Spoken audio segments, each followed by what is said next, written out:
सर्वशक्तिमान गजासुर बन गया हूं मैं। अमर!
हे महाशक्ति, कृपया शांत हो जाइए।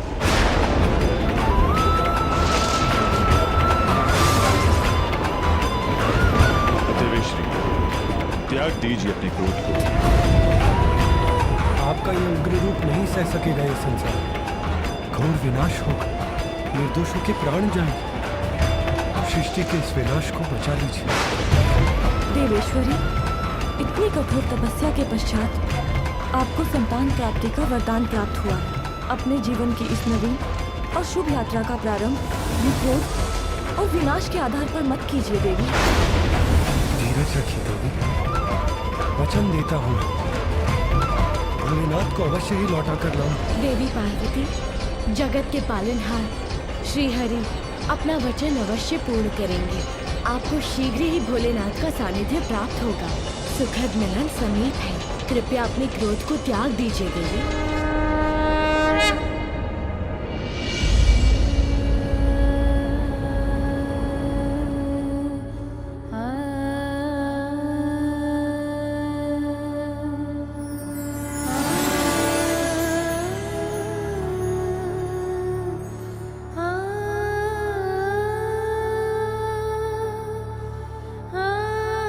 ये लीजिए देवी पार्वती, इस लेप से मंगल स्नान कीजिए और श्रृंगार कर अपने स्वामी की प्रतीक्षा कीजिए।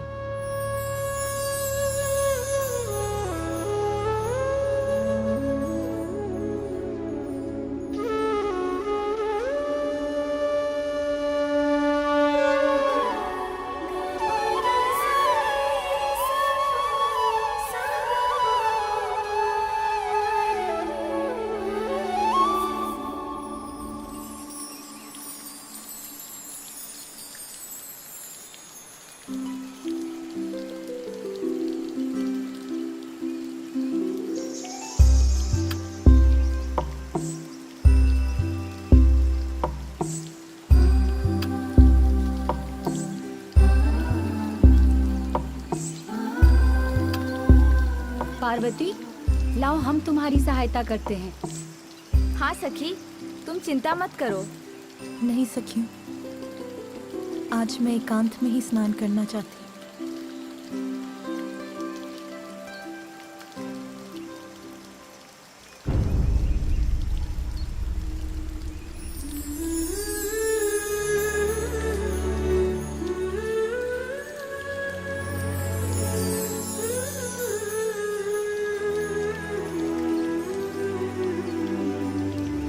जब तक पुत्र कार्तिकेय अपने कर्तव्य को निभाकर लौट नहीं आता, आपको एक और पुत्र का सुख प्राप्त होगा। पिताश्री, आप मुझे भी एक वचन दीजिए कि मेरा अनुज मेरी ही भांति होगा। हम सभी को हर्षित करेगा वो। कल्पना में माता के छवि है एक प्यारी, रचने लगी उंगलियां छवि चित्र मनोहारी। भावना के रंगों से उसको संवारे, ममता के हृदय से माँ उस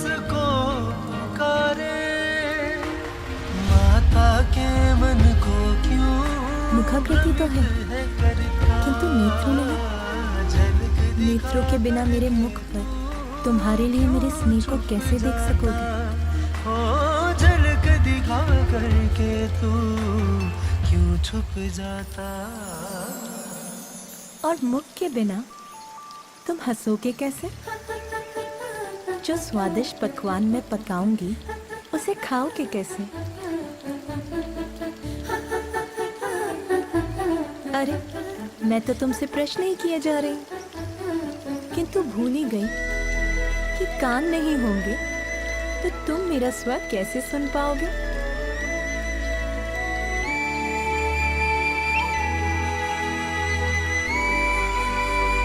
ये तुम्हारी नाक, हृदय नहीं होगा तो मेरे मन में तुम्हारे लिए अपार स्नेह को कैसे जान पाओगे? किंतु हृदय के लिए तो तन चाहिए। भुजाओं के बिना मेरा स्पर्श कैसे करोगे तुम? और पाँव के बिना मेरे बुलाने पर दौड़ के कैसे आओगे?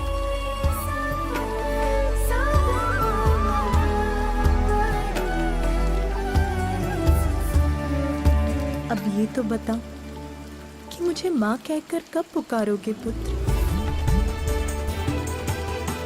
प्रभु, मुझे एक ऐसी संतान का वरदान दीजिए जो ब्रह्मदेव की तरह ज्ञानी, आप ही की तरह तेजस्वी और निपुण, और मेरे स्वामी महादेव के समान निर्मल और स्नेही हो, अर्थात त्रिमूर्ति के समस्त गुण हो उसमें। तथास्तु। वो मेरा पुत्र होगा, शुभता का प्रतीक। मैं अधीरता से तुम्हारी प्रतीक्षा कर रही हूँ पुत्र। कब आओगे इस संसार में तुम?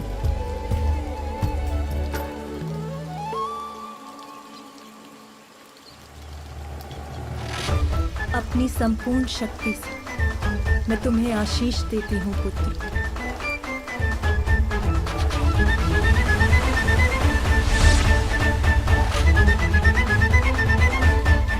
अब तुम यहीं विश्राम करो, मैं अभी आई।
माँ, मैं आपकी सेवा करने, आपको सुख देने आया हूँ।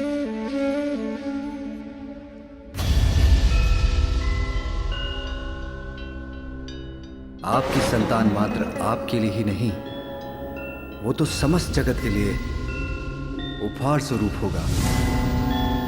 उमा, हमारे पुत्र को शीघ्र ही प्रस्थान करना होगा।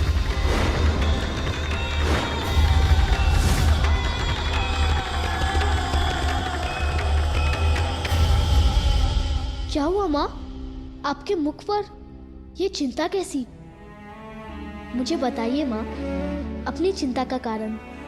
इस संसार में मैं आपकी सभी चिंताओं को हरने ही तो आया हूँ।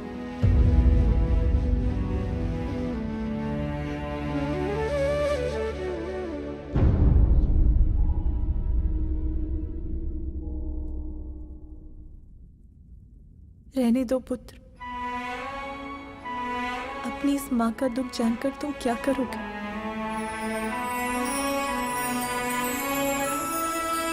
माँ, मुझे बताइए माँ, मैं आपके सभी दुख मिटा दूंगा। पुत्र, मुझे तो एक ही दुख है, मैं जिन पर भी अपना स्नेह न्यौछावर करती हूँ, वो सभी मुझे छोड़कर चले जाते हैं। स्वामी कहाँ है? माता, प्रभु तो ये रहे।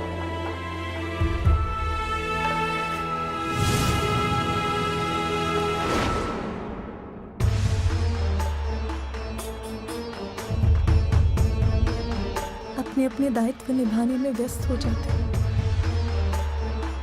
तुम भी मुझे छोड़ के चले जाओगे, मैं फिर दुखी हो जाऊंगी।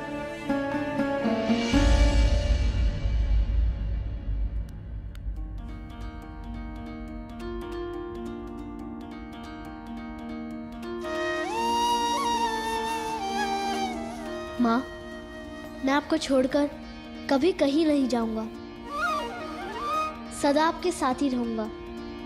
मैं ये वचन देता हूँ।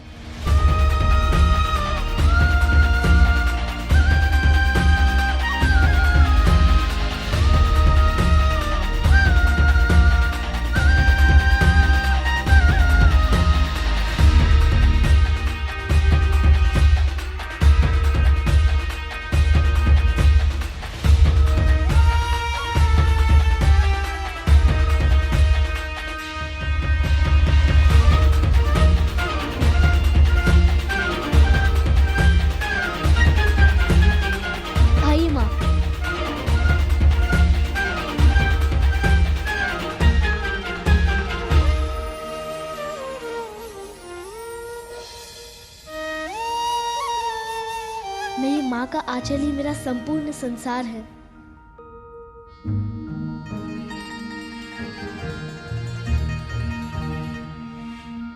आओ,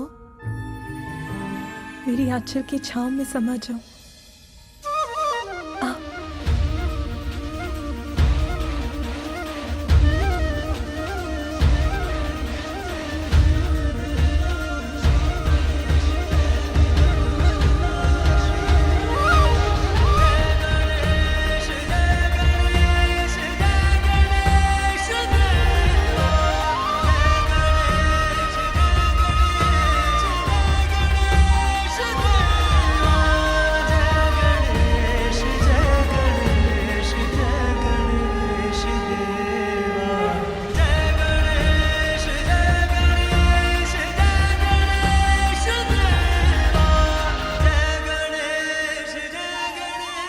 मुझे अपने मातृत्व की पूर्णता का सुखद आभास हो रहा है। आप तो भोलेनाथ के स्वभाव से परिचित है ना देवी पार्वती। उन्होंने अपने भक्त गजासुर को सदैव उसके उदर में स्थित रहने का वरदान दिया है। स्वामी, किंतु स्वामी, आपके बिना मेरे सुख की गागर कैसे भर सकती? आपके बिना तो मैं अधूरी, फिर मेरा सुख कैसे पूर्ण हो सकता है? आप कहाँ हैं स्वामी?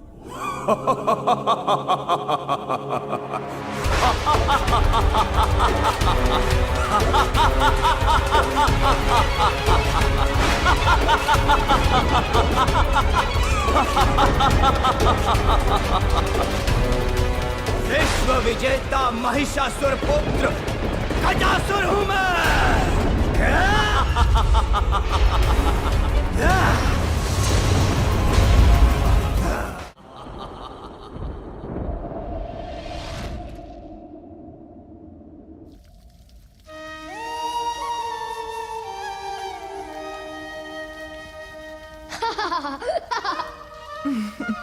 तुम ये क्या कर रहे हो पुत्र?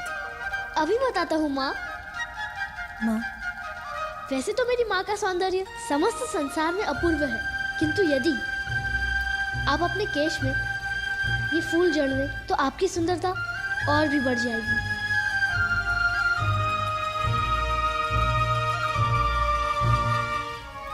तुम्हारा ये प्रेम भरा आग्रह मैं कैसे अस्वीकार कर सकती हूँ पुत्र?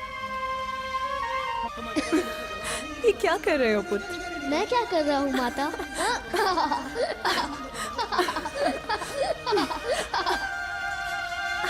ये लीजिए।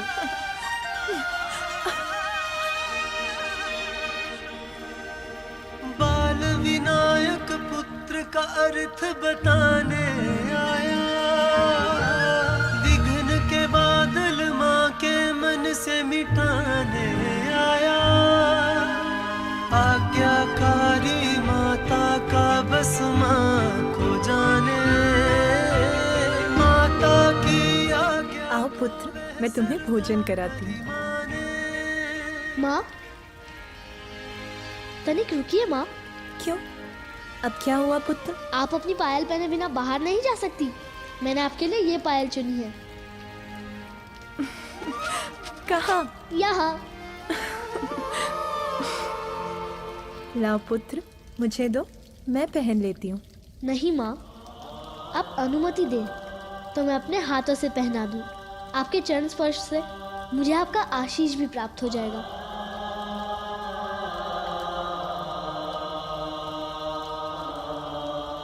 धन्यवाद माँ।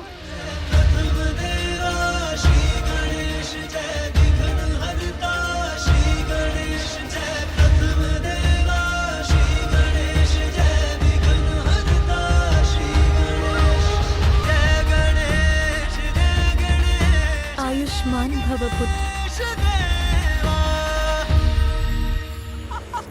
देवराज इंद्र, सर्वत्र संहार किया है मैंने, सब पर विजय प्राप्त की है, और जो सत्य संपूर्ण संसार में उजागर हो चुका है उसे तुम भी स्वीकार करो। अपने मुख से कह दो, कौन है त्रिलोक का अधिपति?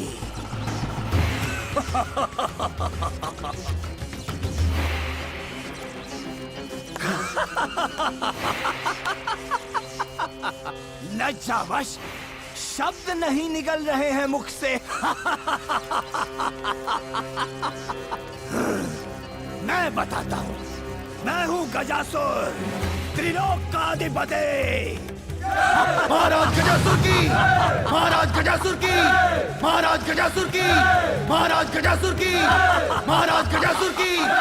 सावधान गजासुर, सावधान। अवश्य तुमने हम देवताओं को परास्त किया है, अवश्य तुमने हमें बंधक बनाया, किंतु त्रिदेव के समक्ष तुम्हारी शक्ति केवल एक नन्हे बालक के समान है। बालक? रस्सी जल गई किंतु बल नहीं गया।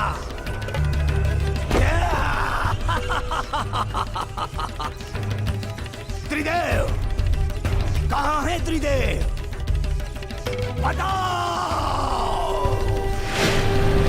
इतने ही शक्तिशाली हैं तो तुम देवताओं को मुक्त कराने यहाँ क्यों नहीं आए? सत्य तो यह है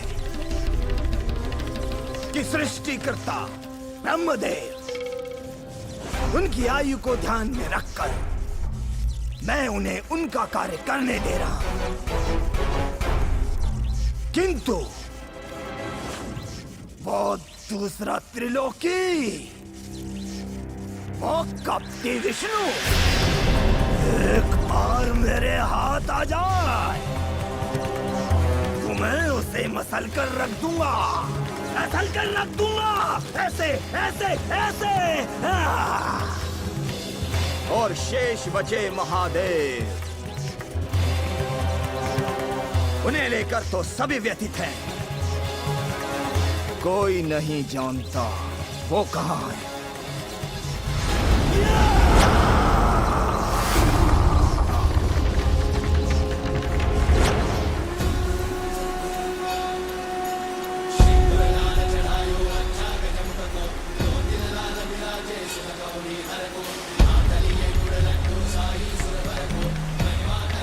मैं आ गया हूँ सबकी विघ्न हरने।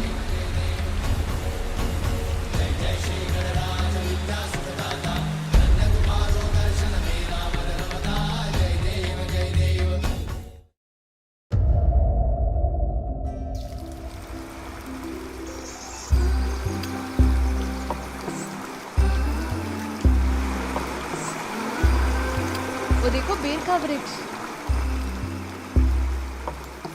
माँ वो देखिए बेर। आपको बेर पसंद होंगे ना? मैं भी लेकर आता हूँ। पुत्र रुको, सुनो तो।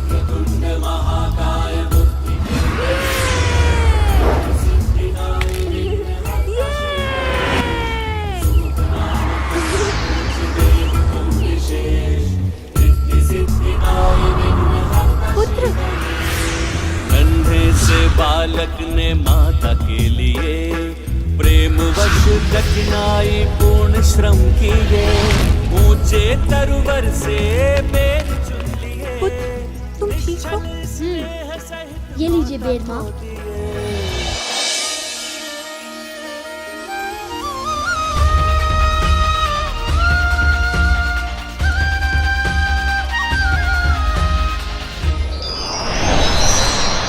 प्रभु महादेव को वापस लेकर ही आएंगे हम।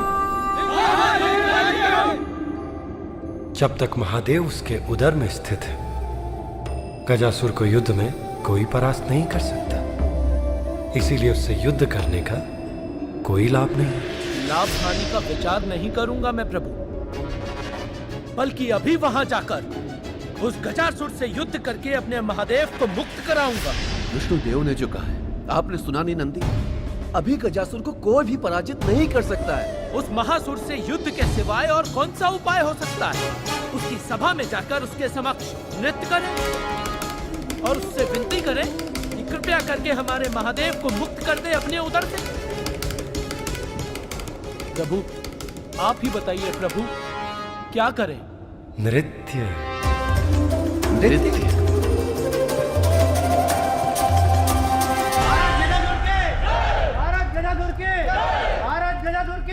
के अधिपति नहीं हो तुम गजासुर। बल से नहीं छल से पराजित किया है तुमने हम देवताओं को। अच्छा, कठोर तप छल कब से हो गया सूर्यदेव? तप किया है मैंने, कठोर तप। अब इसमें मेरा क्या दोष कि भगवान बिना सोचे विचारे किसी भी भक्त को कोई भी वरदान दे देते हैं।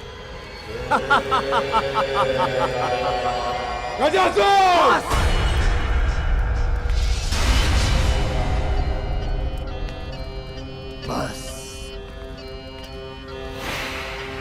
अब और विलाप नहीं सुनना चाहता मैं तुम्हारा देवगणों।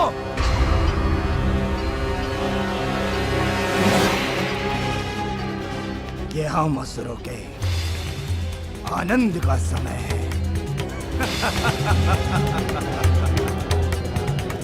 हमारे मनोरंजन की व्यवस्था की जाए।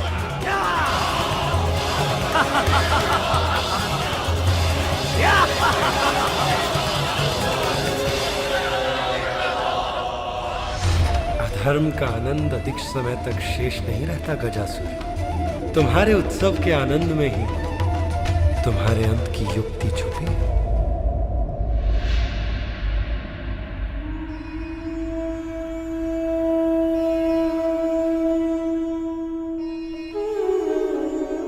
आशा है भ्राता श्री हरि शीघ्र मेरे स्वामी को लौटा लाएंगे।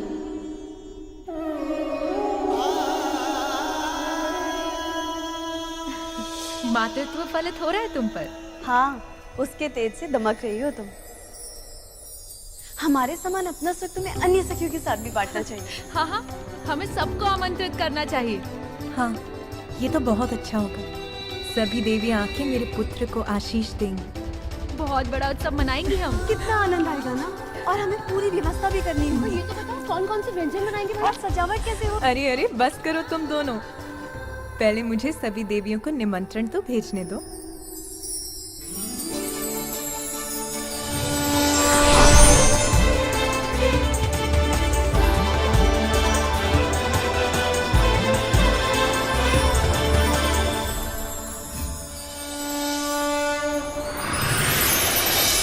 पाए आशीष सबसे चाहे माँ, स्नेहिल भेजे निमंत्रण माँ। श्री शारदा सचिव धजनी को प्रेषित, पढ़कर निमंत्रण सब देवियाँ पुलकित। बालक को सोच हुई भाव से विभोर, चल दी देवियाँ सभी कैलाश ओर।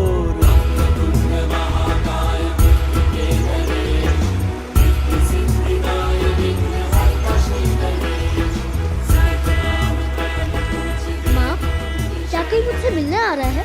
हाँ पुत्र, मेरी सभी सखियाँ आ रही हैं। वो सभी हमारी शुभ चिंतक हैं। वो आकर तुमको अपना स्नेह आशीष देंगी और अपनी अद्भुत शक्तियों का उपहार भी देंगी। मेरे पुत्र पर कुदृष्टि डालने का साहस कोई नहीं कर सकता।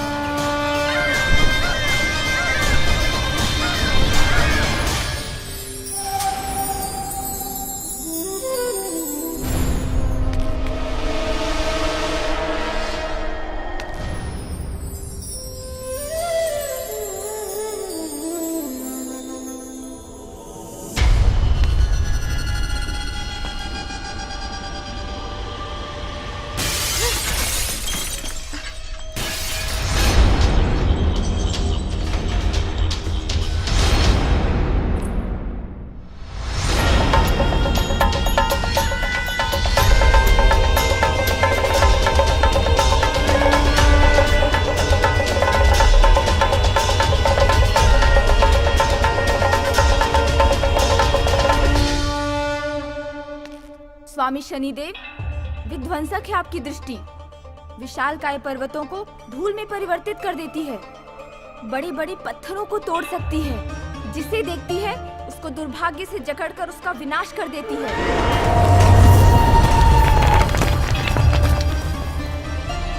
तब तो फिर मेरे दर्पण मात्र दर्पण है। वो आपकी दृष्टि का दुष्प्रभाव कैसे सहन कर सकते हैं? देवी मैं छोड़िए, जाने दीजिए। वैसे भी मेरा श्रृंगार लगभग पूर्ण हो चुका है। मैं देवी पार्वती के भवन जा रही हूँ उस दिव्य बालक से मिलने। दिव्य बालक? कौन दिव्य बालक? देवी पार्वती का पुत्र, और कौन। सभी देवी आएंगी वहाँ। उसकी दिव्यता और रूप की सर्वत्र चर्चा है। सर्वत्र चर्चा है? तो फिर मुझे किसी ने कुछ क्यों नहीं बताया? मैं स्वयं को उस दिव्य बालक के दर्शन से वंचित कैसे रख सकता हूँ? देवी, मैं भी उसके दर्शन का इच्छुक हूँ। नहीं, कदापि नहीं। ये विचार भी अपने मन में मत लाइए। आपको आपकी शाप का स्मरण दिलाना होगा क्या? ओम श्री विष्णवे नमः। ओम श्री विष्णवे नमः। ओम श्री विष्णवे नमः। ओम श्री विष्णवे नमः। ओम श्री विष्णवे। स्वामी, ओम श्री विष्णवे नमः। ओम श्री विष्णवे नमः। स्वामी शनिदेव। ओम श्री विष्णवे नमः। ओम श्री विष्णवे। ओम स्वामी। श्री विष्णवे नमः। ओम श्री विष्णवे। मैं आपकी पत्नी हूँ शनिदेव। आपकी दृष्टि मुझ पे कभी क्यों नहीं पड़ती? श्री विष्णवे नमः। कितने समय से आप अपने ध्यान में मग्न हैं। मैं आपकी पत्नी कब से प्रतीक्षा में हूँ। आप आ जाएंगे, मुझे देखेंगे, मेरे साथ थोड़ा समय व्यतीत करेंगे।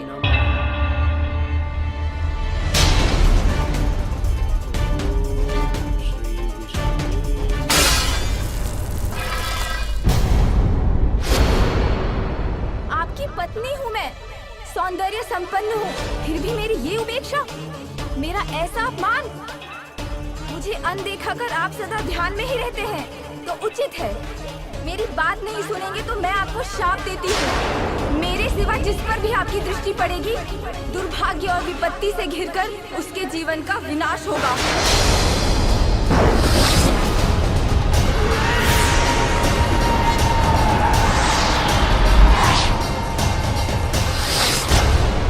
स्वामी शनिदेव, ऐसा कुछ भी मत कीजिए जिससे देवी पार्वती के पुत्र के जीवन पर कोई संकट आए। अपनी दृष्टि से उसे दूर रखिए। ठीक है देवी।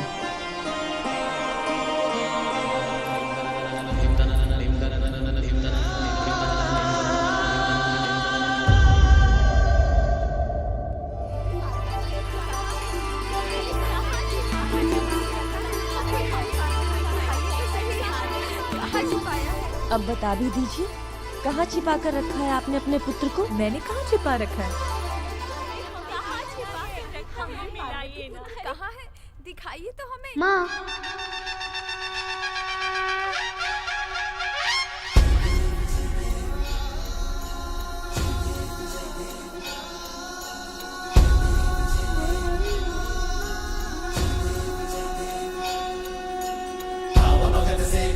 शरणागत आवे, सन्नत संपद सबही भरपूर पावे। आतलिए गुड़ लड्डू साई सुरवर को, महिमा कहीं न जाए लागत हो पद को। जय देव जय देव जय देव जय देव।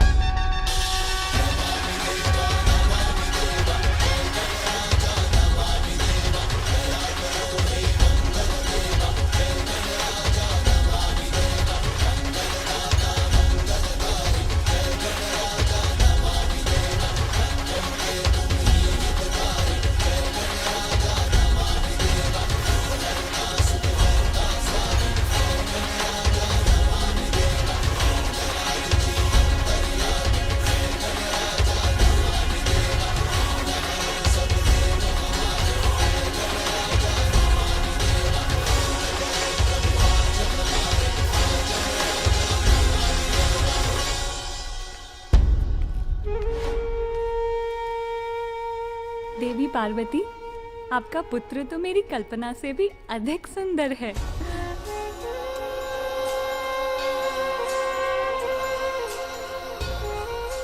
कितनी मनमोहक मुस्कान है, जैसे चारों दिशाओं को प्रकाशित कर रही हो।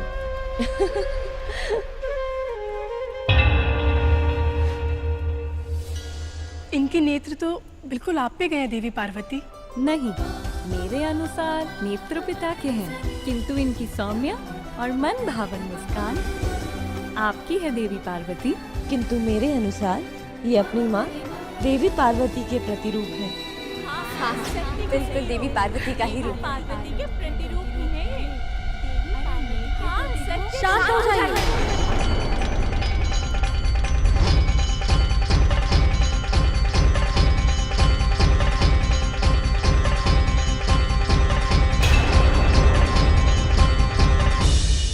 इतनी प्रशंसा मत कीजिए इनकी।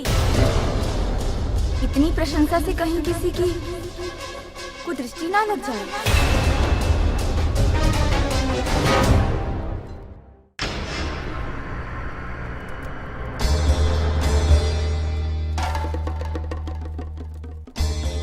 भाग्य पे नहीं मेरा वश, इसीलिए मैं हूं विवश।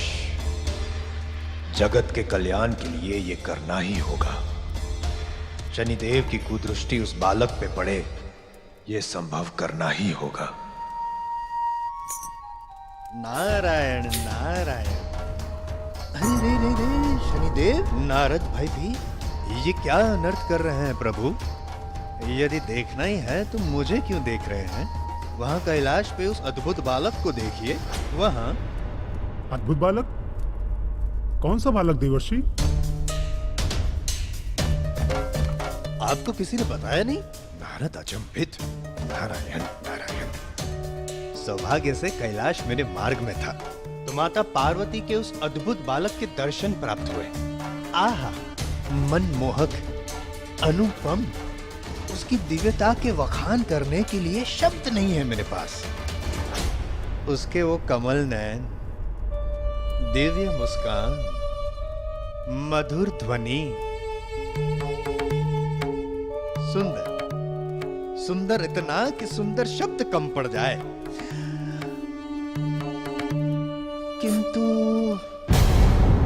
किंतु क्या देवर्षि, आप किस सोच में पड़ गए? नारद विचारग्रस्त। बालक अधिक किस पर गया है? महादेव पर, माता पार्वती पर, या दोनों पर?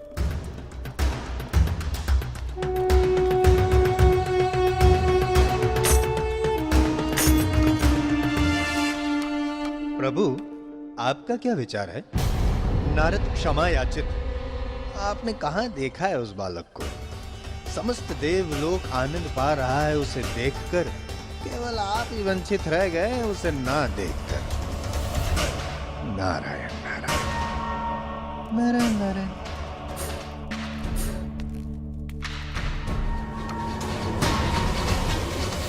शनिदेव, एक सुझाव दूं? आप भी उस बालक को देख क्यों नहीं लेते? ये आप क्या कह रहे हैं देवर्षि? मैं अपनी कुदृष्टि लेकर कैलाश पर जाऊं? ना ना ना ना ना ना। अधिक समय तक देखने का कौन दे रहा है सुझाव? क्षण भर के लिए देख लीजिए, यही है नारद का भाव। क्षणिक देख के घुमा लीजिएगा अपनी दृष्टि। इसमें कहां घूमने वाली है सृष्टि? नारायण नारायण।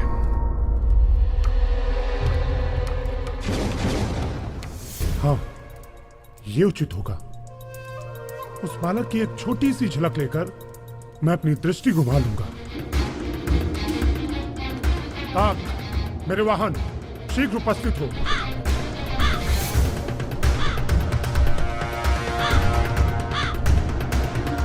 तीव्र वेग से उड़कर मुझे कैलाश पहुंचाओ। मैं देवी पार्वती के उस दिव्य पुत्र की एक झलक पाने को व्याकुल हो रहा हूं।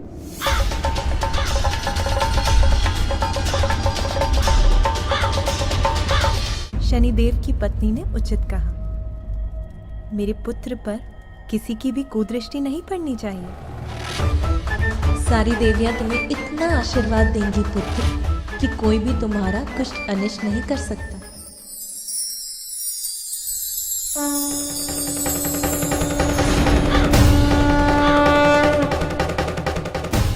लीजिए, अब इस काले टीके से मेरा पुत्र कुदृष्टि से सुरक्षित हो गया।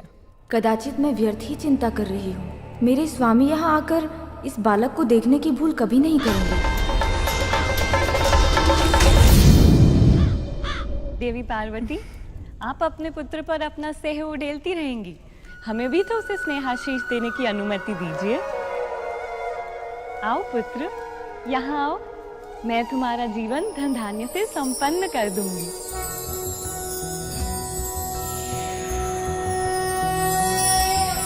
सर्वज्ञे सर्ववरदे सर्वदुष्ट भयंकरी सर्वदुख हरे हरे महालक्ष्मी नमोस्तुते।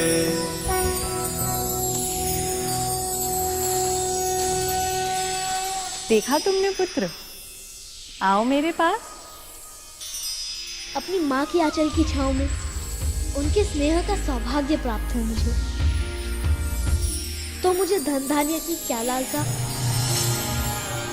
धन्य है देवी पार्वती, अद्भुत है उनका बालक जिसको कोई लालसा ही नहीं। मेरी लालसा तो बढ़ती ही जा रही है उस बालक के दर्शन के लिए। अच्छा, मेरे पास आओ। मैं तुम्हें सृष्टि का समस्त ज्ञान दूंगी। आओ।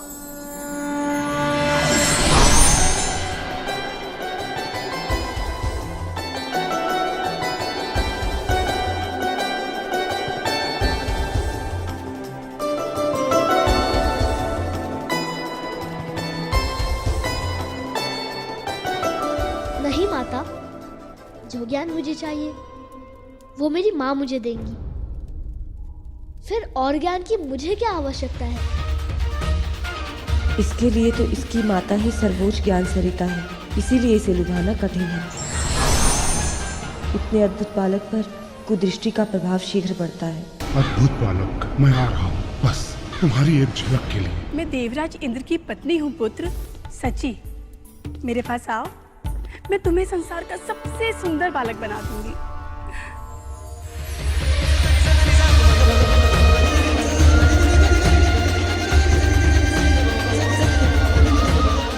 मेरी माँ के लिए तो मैं सबसे सुंदर बालक हूँ।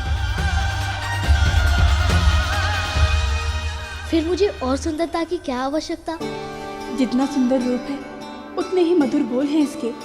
धन्य है ये पार्वती पुत्र, इसका सब शुभ हो, अशुभ इसका स्पर्श भी ना कर सके। सब तुम्हारे रूप से प्रभावित है, फिर मैं क्यों वंचित रहूं? पुत्र, मैं तुम्हें अपने स्वामी के पास ले चलूं? वो देखो, आसमान में स्थित है मेरे स्वामी चंद्र। उन पर आरूढ़ हो तुम समस्त संसार को निहार सकते हो।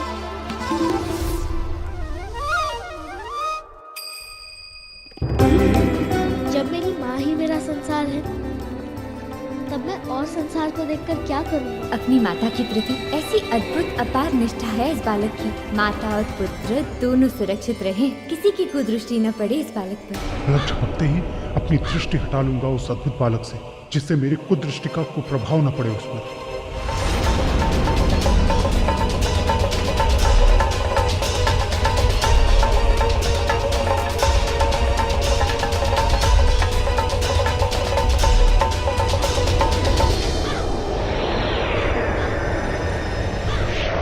आओ पुत्र, मैं तुम्हें ऐसा आशीष दूंगी कि किसी की भी कुदृष्टि का तुम पे कोई प्रभाव ना हो। आशीष के लिए धन्यवाद, किंतु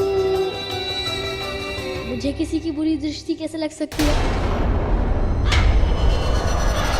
बस एक झलक पाना चाहता हूँ उस दिव्य बालक की, क्योंकि मेरी माँ तो सदैव मेरी रक्षा करेंगी और मैं भी उनके साथ रहूंगा और उनकी रक्षा करूंगा।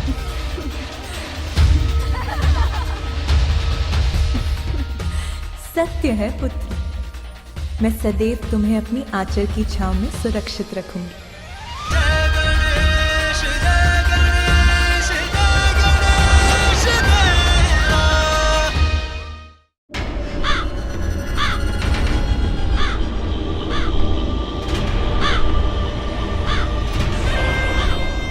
काग, तुम कैलाश तक नहीं जा सकते, मुझे वहां चलकर ही जाना होगा।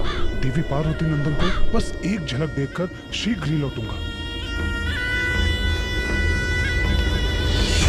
स्वामी शनिदेव, ऐसा कुछ भी मत कीजिए जिससे देवी पार्वती के पुत्र के जीवन पर कोई संकट आए। अपनी दृष्टि से उसे दूर रखिए। समस्त देवलोक आनंद पा रहा है उसे देखकर, केवल आप ही वंचित रह गए उसे ना देखकर। मेरी मात्र एक छोटी सी झलक पा लेने से उस दिव्य बालक को भला क्या क्षति पहुंच सकती है?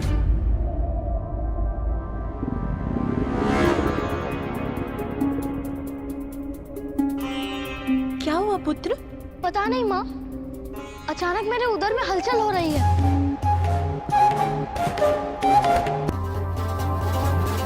आपको तो भूख लगी है पुत्र, आपके जन्म से इतनी आनंदित हो गई कि आपको भोजन देना ही भूल गए।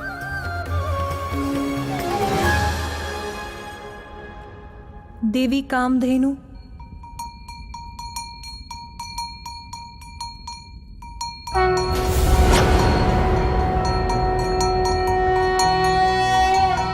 शुभदाये प्रसन्नाये गोप्रदाये नमो नमः। सभी देवियों को मेरा प्रणाम। कीर्तिदाये धर्मदाये नमो नमः। महादेव, आज हमारा पुत्र अपना प्रथम आहार पाने जा रहा है। आप कहाँ हैं स्वामी? मैं आपकी पीड़ा समझती हूँ देवी पार्वती। मैं भी यही मना रही हूँ कि मेरे स्वामी महादेव को शीघ्र ही लौटा लाएं।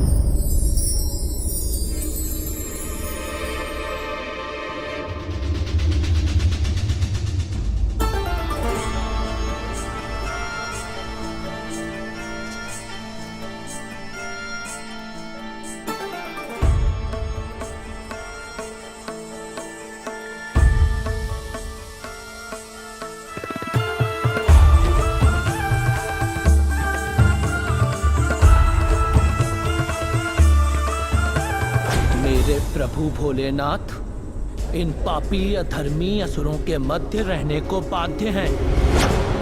इसका दंड अवश्य दूंगा मैं इस गजासुर को। अपना क्रोध त्याग दो नंदी और इससे युद्ध के विचार को भूल जाओ, क्योंकि जो कार्य एक तिनके से संभव उसके लिए खड़क उठाने की क्या आवश्यकता है।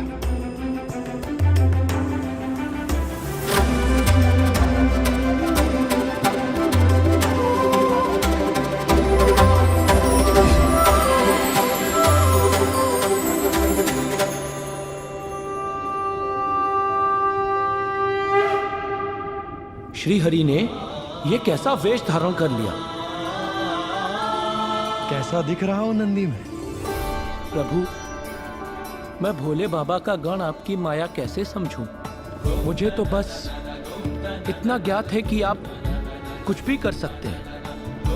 जगत हित के लिए आप कोई भी रूप धारण कर सकते हैं प्रभु। जगत हित के लिए आज तुम्हें भी गाना होगा नंदी। आशा करता हूं कि तुम्हारा कंठ उतना ही मधुर है जितना कि तुम्हारा क्रोध। भोले बाबा के लिए मैं कुछ भी करने के लिए तैयार हूं, कुछ भी।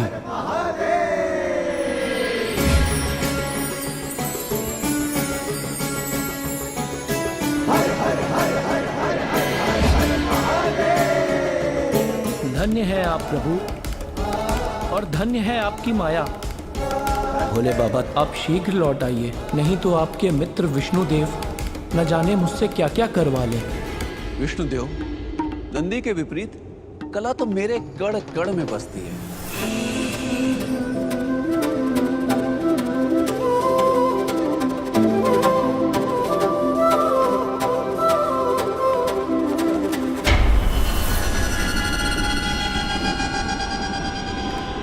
प्रणाम देवी कामधेनु। आप तो सभी गौ की दिव्य माता हैं, जीवन की निरंतरता और समृद्धि की प्रतीक हैं। अपने पवित्र दुग्ध से मुझे अपने पुत्र की भूख मिटाने की अनुमति दीजिए। माता, आपने शुभ कार्य के लिए मेरा आवाहन करके मुझे कृतार्थ कर दिया।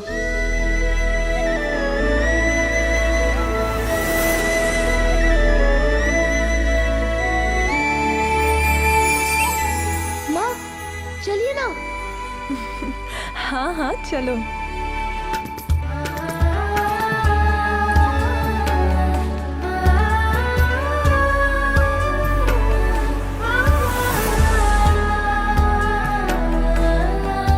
माता, आज मेरा दुग्ध आपके दिव्य पुत्र का आहार बनेगा। मैं धन्य हो गई। भविष्य में जब भी आपको मेरी आवश्यकता हो, आप निसंकोच मेरा स्मरण कर लीजिएगा। अब मुझे आज्ञा दे माता।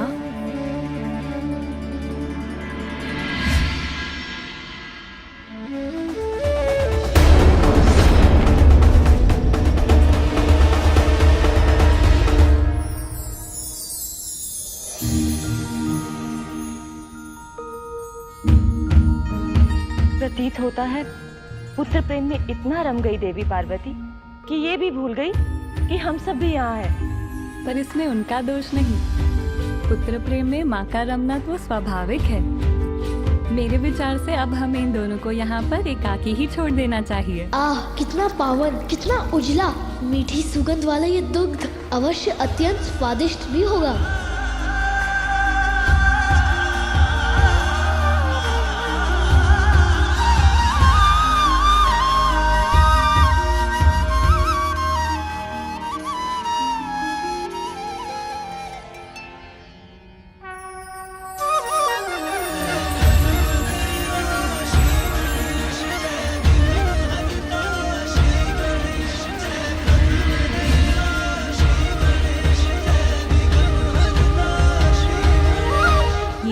आपको आपके पिता के समान शक्तिशाली बना देगा पुत्र। सच माँ? तो और बुलाइए ना।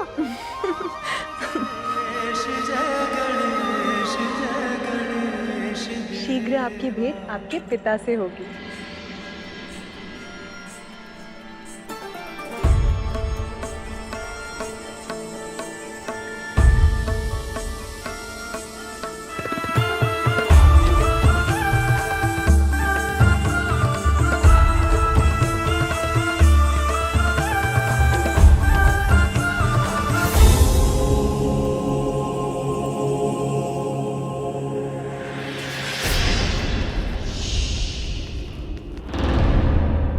उत्तम, अति उत्तम।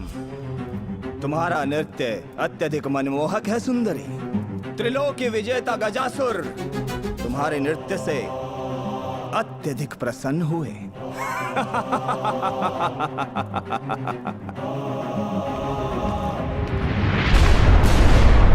मदिरा।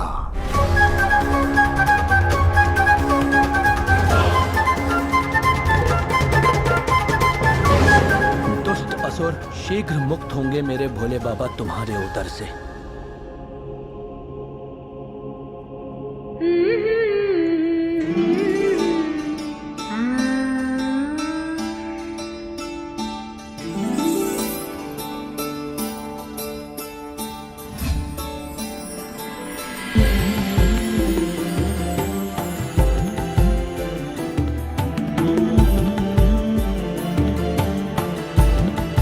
देवी रोहिणी,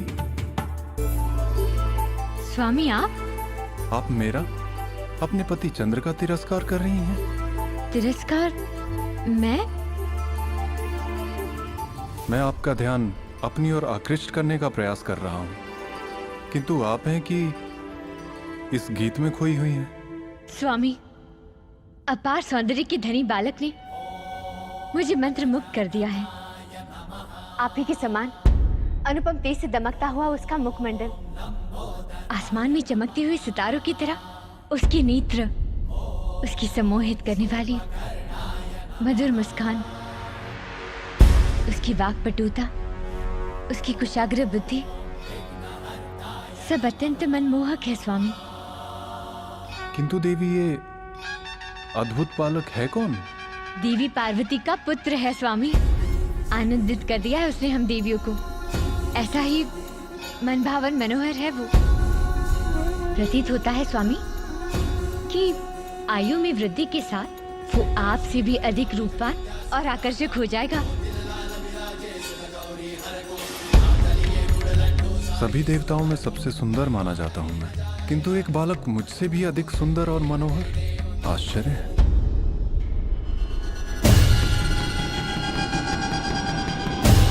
संध्या हो चुकी है।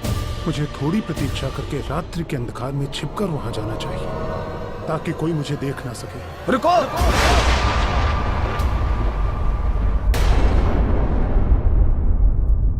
तुम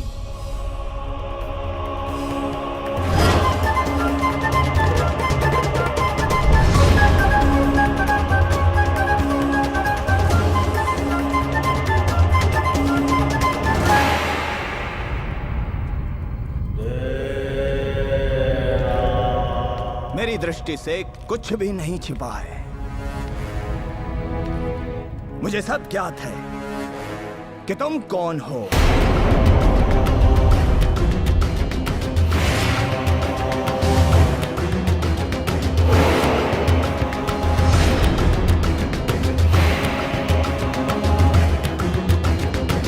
अवश्य तुम ही हो हमारा विशेष मनोरंजन। तो विलंब क्यों? प्रारंभ करो।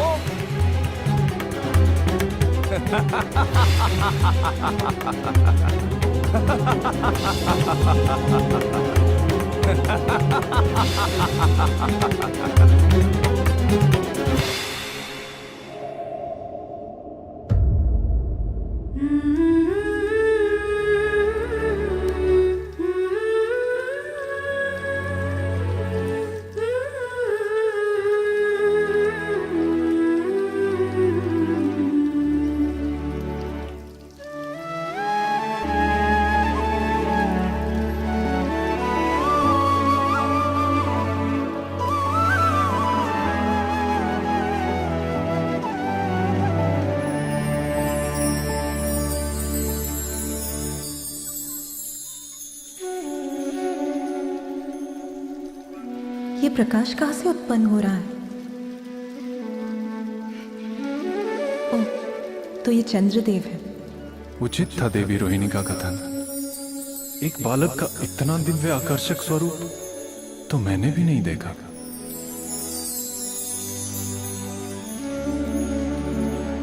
चंद्रदेव, अपने प्रकाश को कम कीजिए, सोने दीजिए इसे।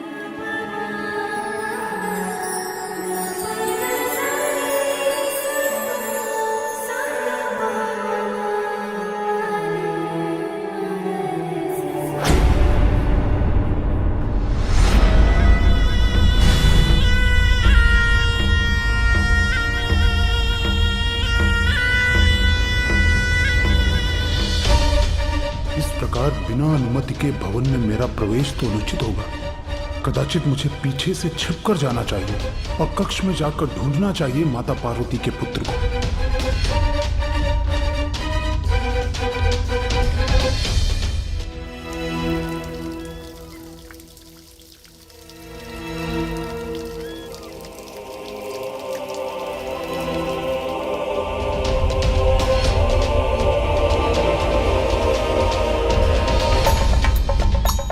हो चंद्रदेव का, जिनका प्रकाश उसे ढूंढने में मेरा सहायक बनेगा।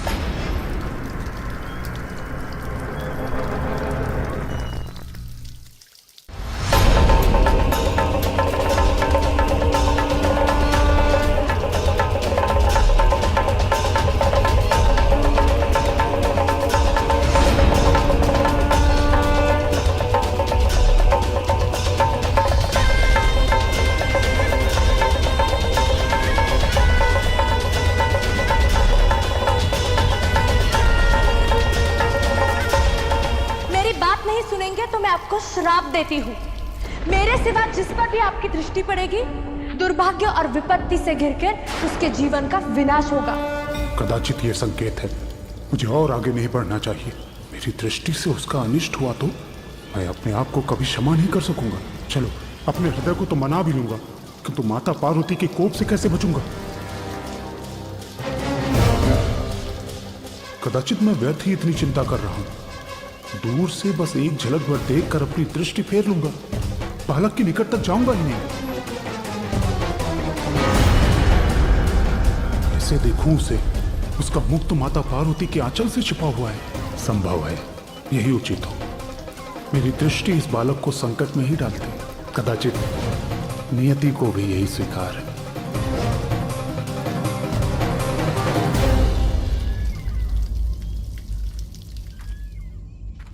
शनिदेव, चंद्रदेव, कहाँ जा रहे हैं आप? अभी तो आपने उस बालक को ठीक से देखा भी नहीं। मैंने प्रयास तो किया चंद्रदेव, किंतु वो बालक अभी निद्रा में है। उसका मुख देवी पार्वती के आंचल से ढका हुआ है। उसे देखने के लिए उसकी निद्रा में विघ्न डालना तो उचित नहीं होगा।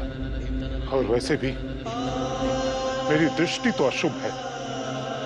मेरी दृष्टि का दुष्परिणाम सर्वविदित है।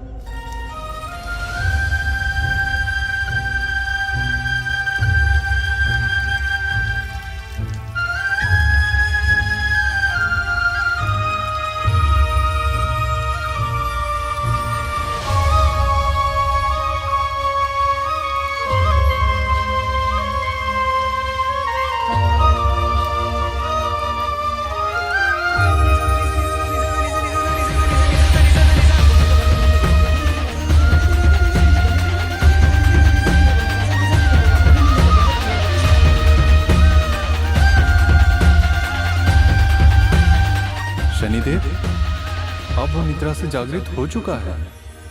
जलाशय के जल से क्रीड़ा कर रहा है।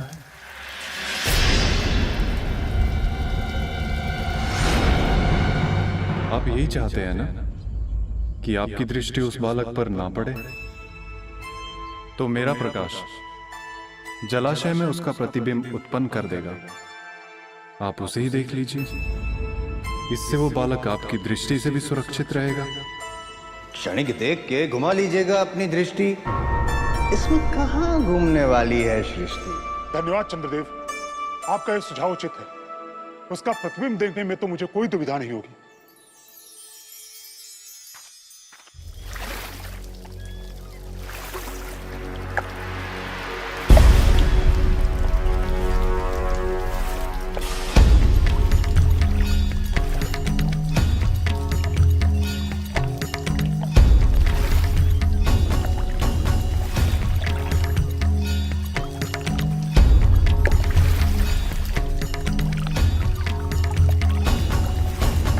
ये जल शांत और स्थिर होगा तब तो इस बालक का स्पष्ट प्रतिबिंब देख सकूंगा मैं।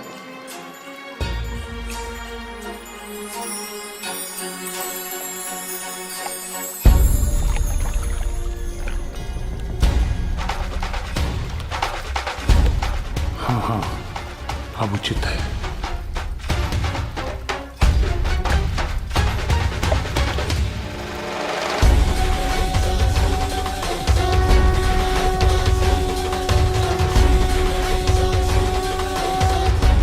देवर्षि ने सत्य कहा था। कितना मनोरम रूप है इस दिव्य बालक का, इतनी मनोहर मुस्कान, मोतियों के समान चमकते दंत, नभ के तारों से टिमटिमाते उसके निर्मल नेत्र। अनुपम, अलौकिक है ये बालक।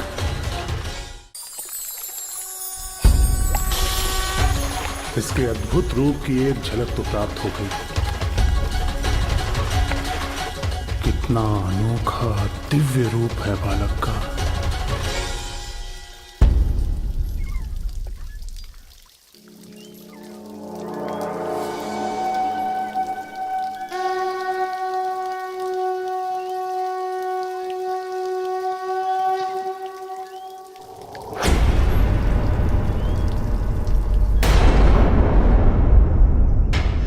एक झलक देखकर तो तृप्ति ही नहीं मिली।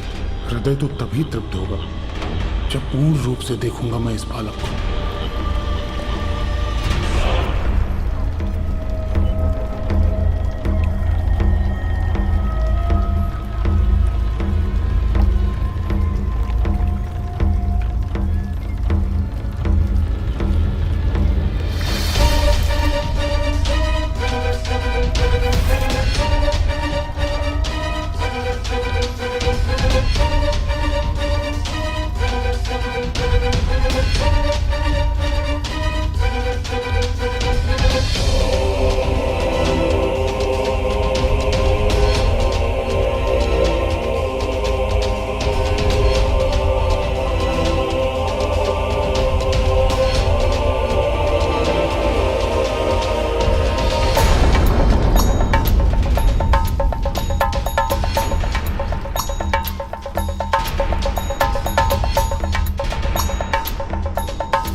ये कैसा अनर्थ कर बैठा मैं।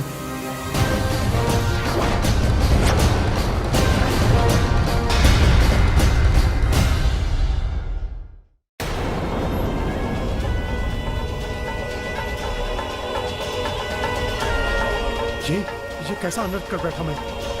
मेरे सिवा जिस पर भी आपकी दृष्टि पड़ेगी, दुर्भाग्य और विपत्ति से घिरकर उसके जीवन का विनाश होगा।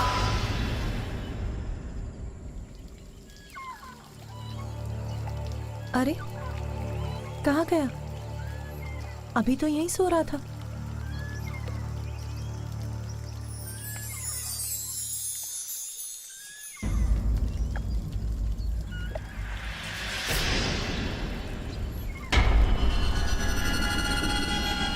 कौन है जो गुप्त रूप से रात्रि में यहाँ आकर मेरे पुत्र को निहार रहा है?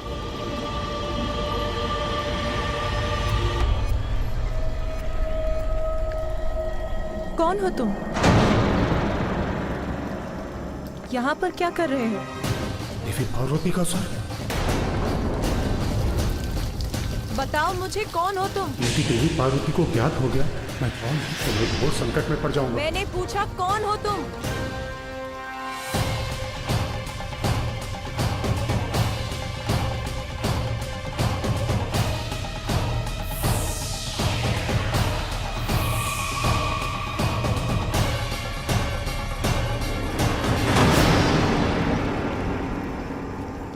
शनिदेव।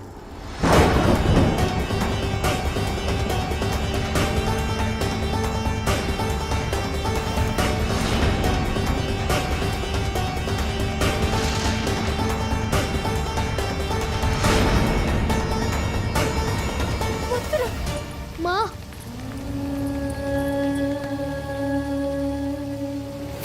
क्षमा क्षमा देवी पार्वती।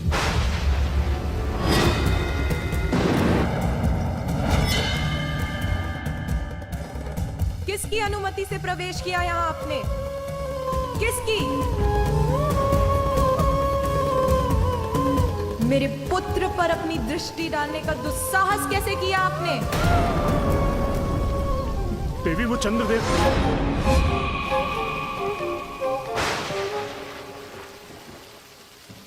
चंद्रदेव, वो तो कहीं दिखाई भी नहीं दे रहे। शीघ्र यहाँ से भागने में ही मेरी भलाई है।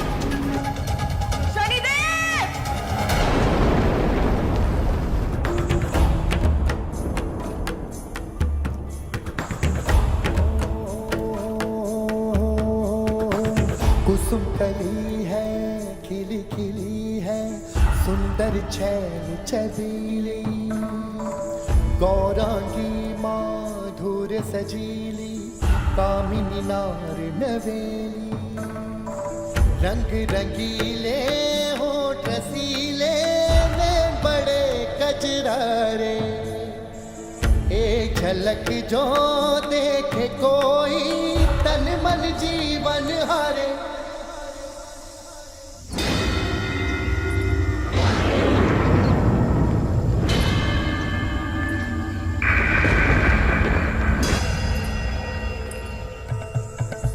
परम सुंदरी दिव्यांगी धूप सी नारी, हो चंचला दिव्य अप्सरा मुस्कुराती रूप सी नारी, शोभनीय सुमुख रंगीली, प्रिय दर्शन मुख प्यारा, एक बार जो देखे मुखड़ा वो भूले सुध बुध सारा, हो रंग रंगीले होठ रसीले नैन बड़े गजरारे, हो एक झलक जो देखे कोई तन मन जीवन हरे।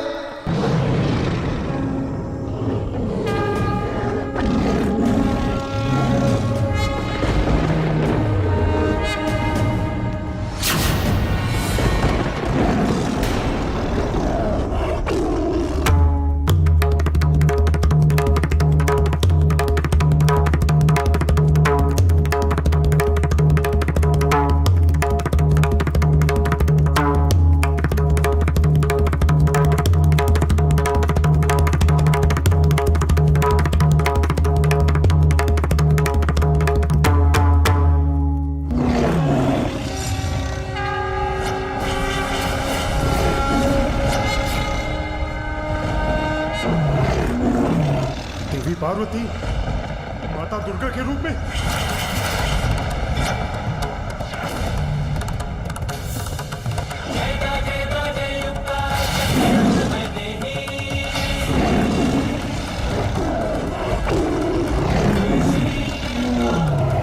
शीघ्र ही यहाँ से भागने में ही मेरी भलाई है।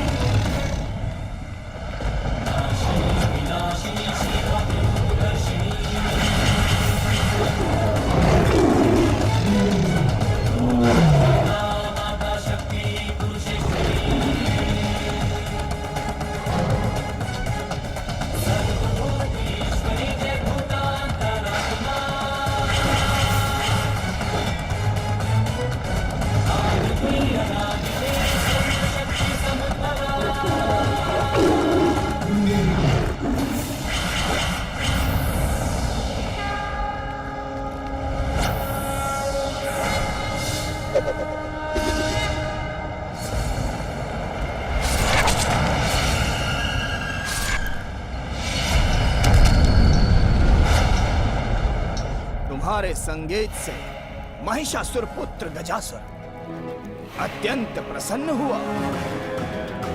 मांगो जो चाहते हो त्रिलोक विजेता से, जो मांगोगे वो पाओगे। वचन देता हूं।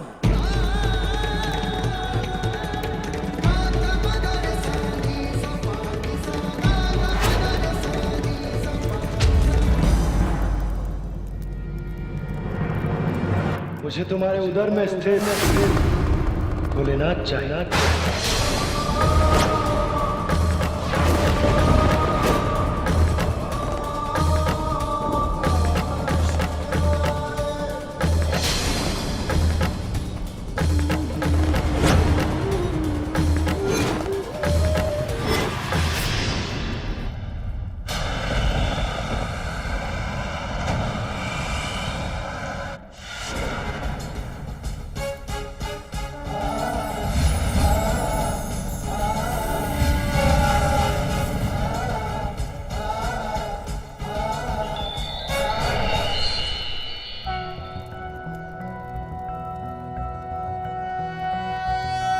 नारायणं गदाध्यक्षं गोविन्दं कीर्तिभाजनं गोवर्धनोद्धरं देवं भूधरं भुवनेश्वरम्।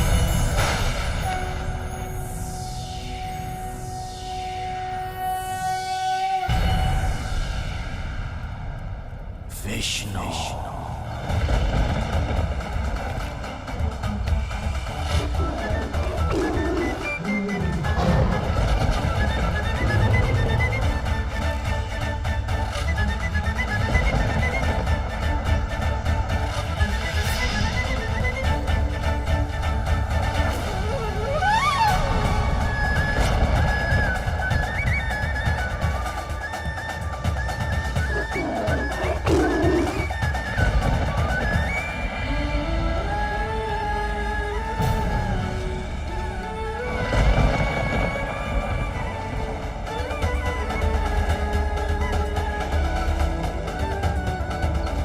मेरे पुत्र का कोमल हृदय मेरे इस विकराल रूप से विचलित हो रहा है।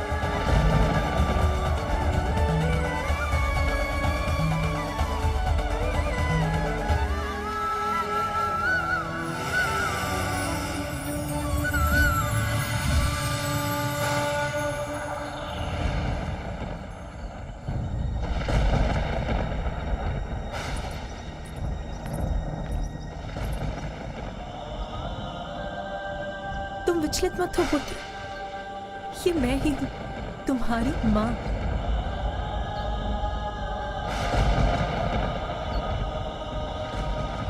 तुम्हें स्मरण है ना पुत्र, तुमने कहा था तुम सदैव मेरी रक्षा करोगे। उसी प्रकार तुम भी स्मरण रखो कि मैं तुम्हारी मां सदैव तुम्हारी रक्षा करूंगी।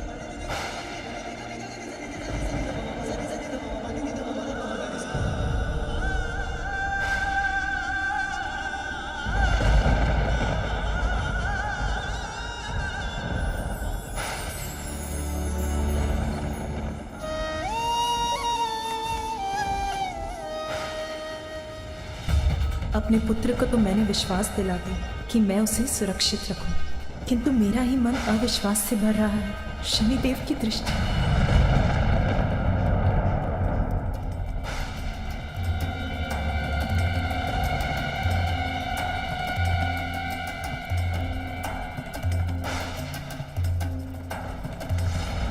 वर्षों के कठोर तप के पश्चात भोलेनाथ को प्रसन्न कर उन्हें अपने उदर में स्थित किया है मैंने। पर तुम चाहते हो कि मैं उन्हें लौटा दूं? कदापि नहीं। भोलेनाथ मेरे उदर में सुरक्षित है, तुम उनकी चिंता छोड़ दो। जाओ यहां से।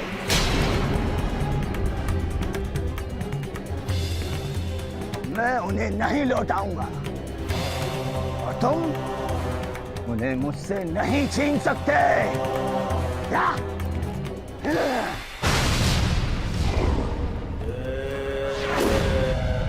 अपने वचन का मान रखो गजासुर। तुम्हें एक अंतिम अवसर और देता हूं, लौटा दो भोलेनाथ को। जाओ जाओ। नहीं लौटाता। मेरे उधर से निकाल कर ले जा सकते हो उन्हें?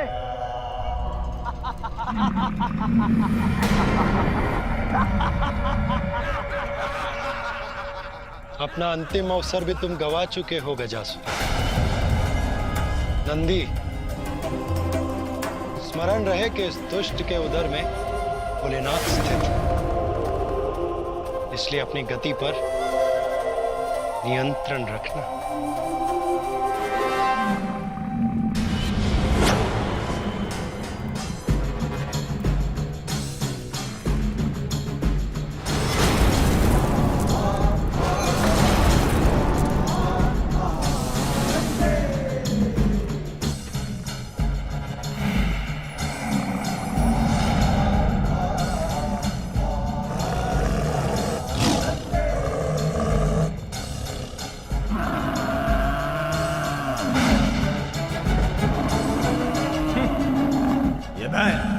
मुझ पर वार करेगा। ये बैल कितनी भी हुंकार भर ले, कितने भी वेग से मुझ पर वार कर ले, किंतु जब तक महादेव मेरे उदर में है, मेरा कोई अहित नहीं कर सकता। मैं इसे उलझाता हूं, आनंद आएगा।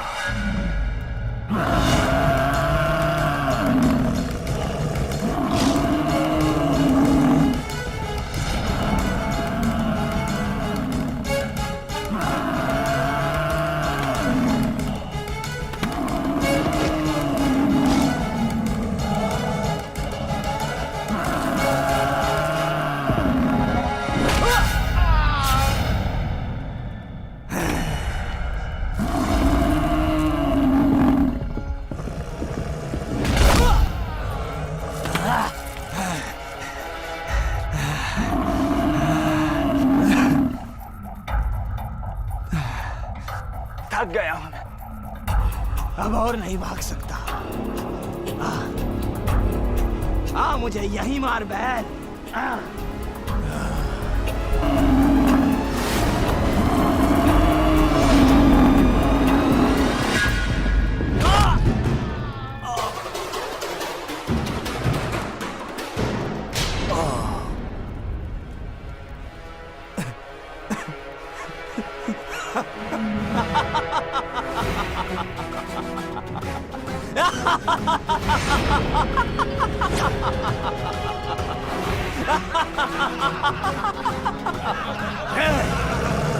देखो मुझे विष्णु, मैं इसी पाताल लोक में हूं, सुरक्षित हूं।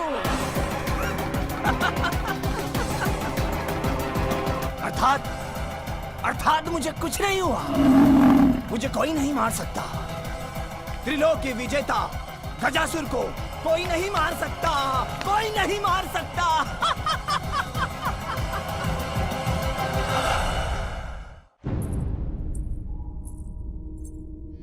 माँ, आप चिंतित क्यों हैं माँ? नहीं। आइए।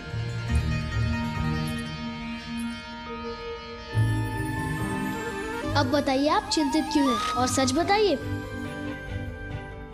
शनिदेव का कैलाश आना मुझे चिंतित कर रहा है पुत्र। कोई चिंता मत कीजिए माँ, देखिए मैं आपके साथ हूँ, सब कुशल हूँ।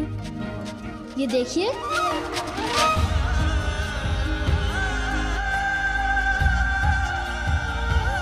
हाँ पुत्र, ऐसा न कोई जन्मा है न कोई जन्मेगा जो तुम्हें हानि पहुंचा सके।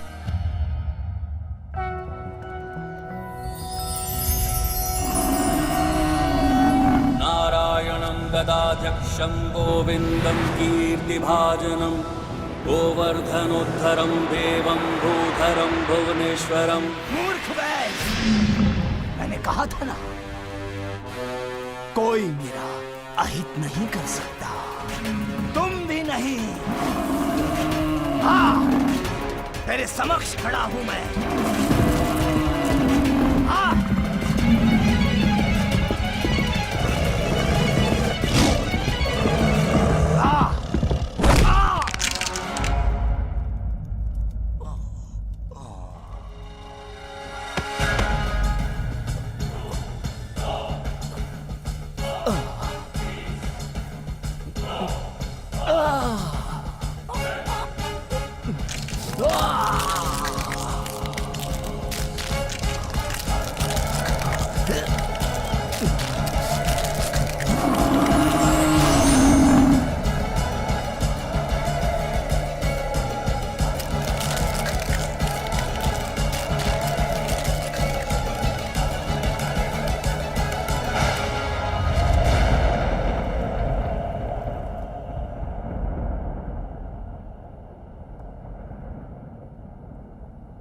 क्या हुआ पुत्र?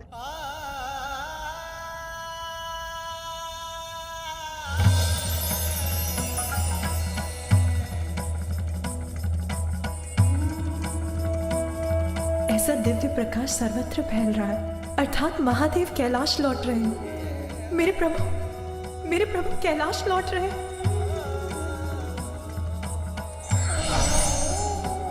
इतने लंबे समय बाद अपने स्वामी से मेरे मिलन की प्रतीक्षा समाप्त होगी।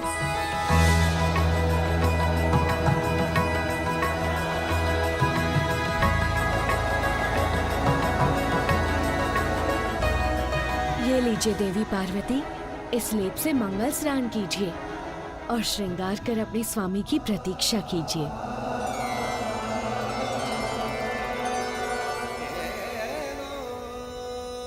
मुझे अभी अपना मंगल स्नान और श्रृंगार करना चाहिए, किंतु नंदी और अन्य गण तो महादेव को लेने गए, तो यहाँ द्वार की रक्षा कौन करेगा?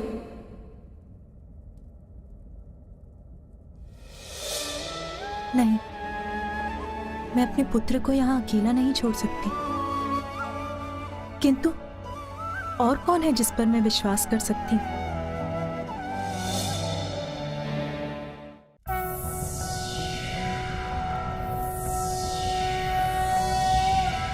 शिवो महेश्वरः शम्भुः पिनाकी शशिशेखरः वामदेवो विरूपाक्षः कपर्दिनीललोहितः शङ्करशूलपाणिश्च खट्वाङ्गी विष्णुवल्लभः शिपिविष्टो अम्बिकानाथः श्रीकण्ठो भक्तवत्सलः।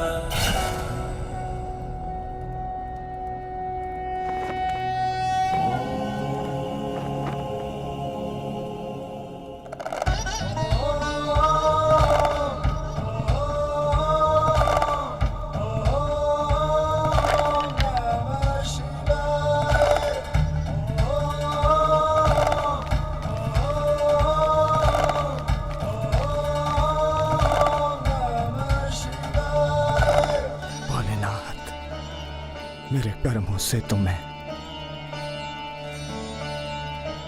आपसे कोई वरदान मांगने का अधिकार खो चुका हूं। अंतिम वरदान देने की कृपा कीजिए, मुझे वरदान दीजिए कि मैं किसी न किसी रूप में सदा आपके साथ रहूं, सदैव आपके नाम के साथ मेरा भी नाम जुड़ा रहे। दंड तो मिल गया गजासुर, किंतु तुम भक्त हो मेरे, इसलिए मैं तुम्हें यह वरदान अवश्य दूंगा। तथास्तु। धन्यवाद प्रभु। आज से मैं अपने तन पर सदैव गजासुर का चर्म धारण करूंगा।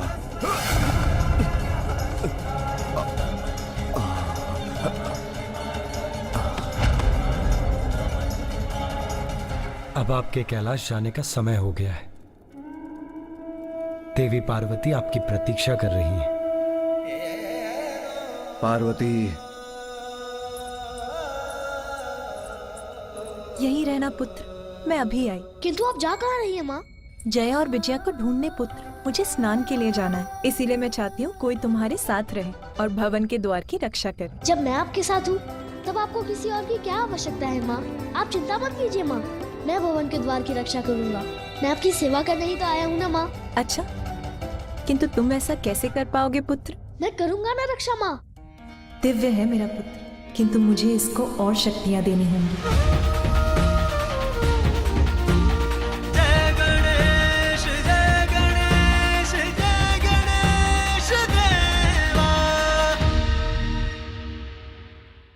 माँ, आप चिंता मत कीजिए माँ, मैं भवन के द्वार की रक्षा करूँगा। मैं आपकी सेवा करने ही तो आया हूँ ना माँ। अच्छा, किंतु आप ऐसा कैसे कर पाओगे पुत्र? मैं करूँगा ना रक्षा माँ। दिव्य है मेरा पुत्र, किंतु मुझे इसको और शक्तियाँ देनी होंगी।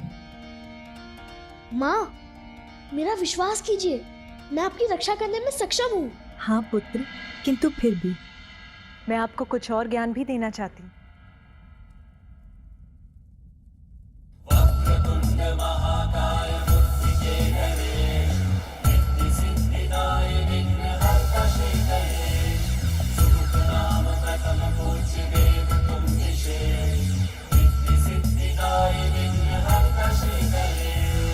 बालक का भाल जो स्पर्श की उमंग, शक्ति के ज्ञान से बालक हुआ युक्ता।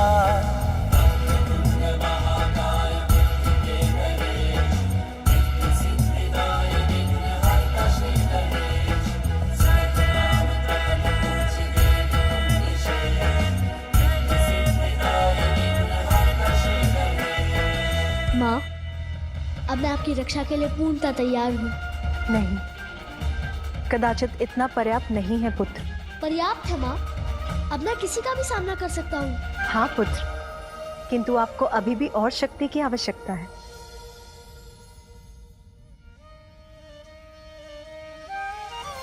अद्भुत बालक परमा प्रेम लुटाती, प्रथम देवता जग में उसे बनाती। हाँ, प्रथम देवता जग में उसे बनाती। जय प्रथम देवा श्री गणेश, जय विघ्न हरता श्री गणेश। जय प्रथम देवा श्री गणेश, जय विघ्न हरता श्री गणेश। जय गणेश, जय गणेश, जय गणेश देवा।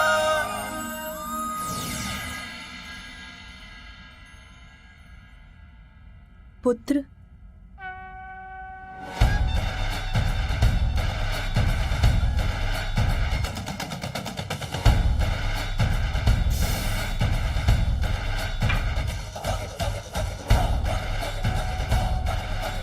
धन्यवाद माँ। अब आपके पास युद्ध कौशल का ज्ञान, शक्ति और अत्यंत शक्तिशाली अस्त्र भी है।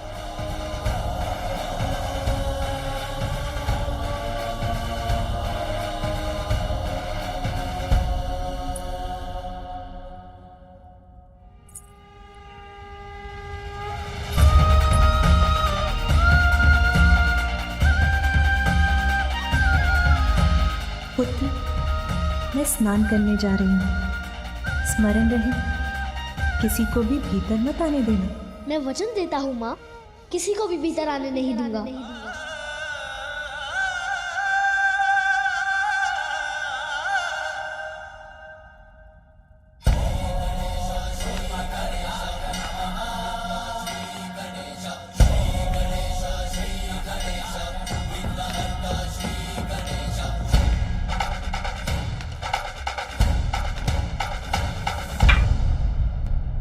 प्रभु शिव शंकर की, प्रभु शिव शंकर की, प्रभु शिव शंकर की, प्रभु शिव शंकर की।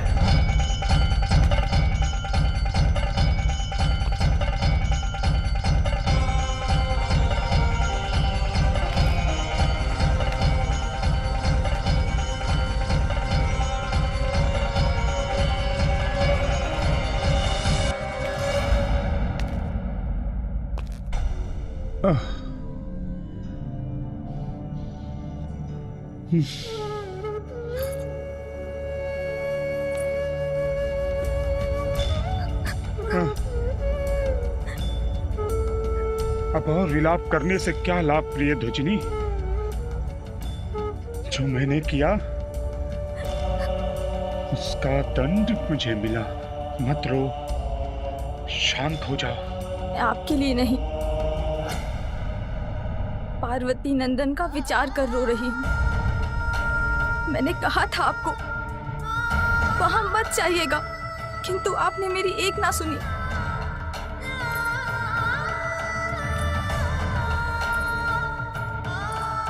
आपकी दृष्टि से उस बालक को होने वाले अनिष्ट की कल्पना ही मुझे व्यथित कर रही है।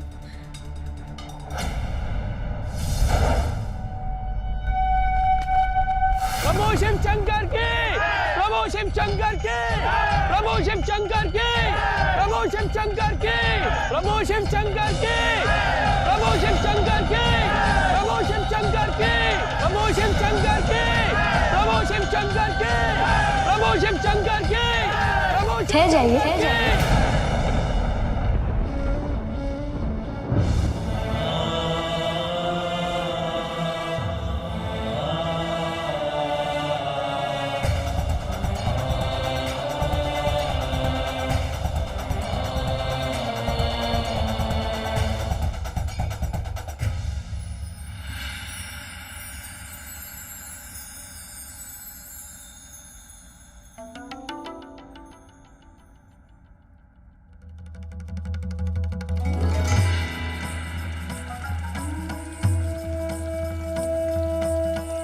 आज तो तुम्हारे मुख और नेत्रों में अद्भुत आभा है।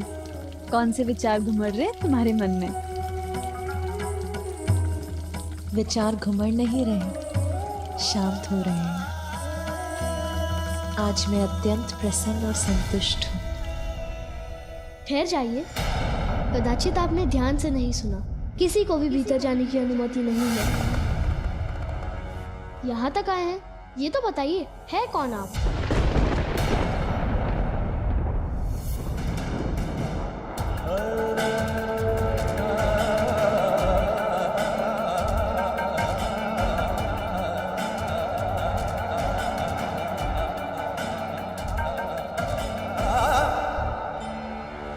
भिक्षुक प्रतीत होते हैं। भिक्षा तो बाद में ही मिलेगी, माता के स्नान के उपरांत। तब आइए, अभी जाइए।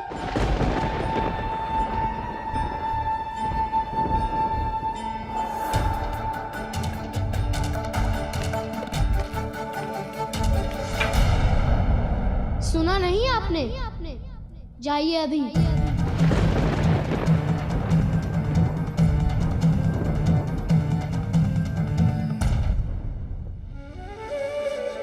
कदाचित अधिक भूखे हैं, अपने फल दे सकता हूँ, वो चाहिए? तुम कौन हो बालक? बालक जिसने आपको रोका है।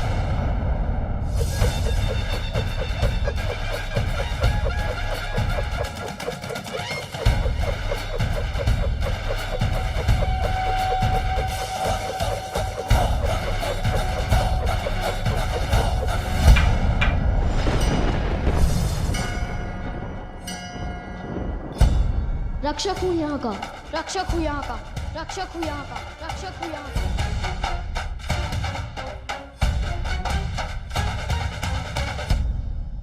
आए तो आप हैं, आप दीजिए अपना परिचय। कौन है आप? आपका नाम क्या है? ये तो बहुत बड़ा प्रश्न है कि मेरा नाम क्या है, मैं कौन हूं। तुम मुझे किसी भी नाम से पुकार सकते हो बालक। संसार के सभी नाम मेरे ही हैं।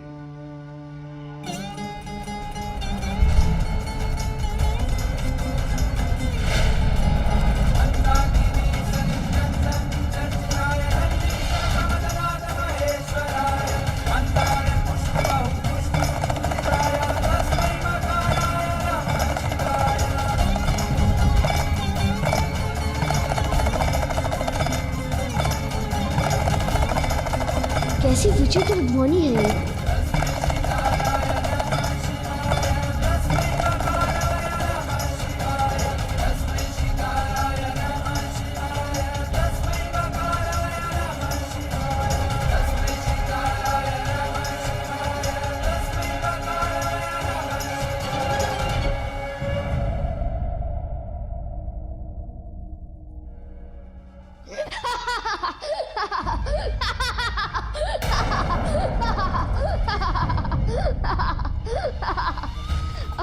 अर्थात आप मेरे जैसे ही हैं।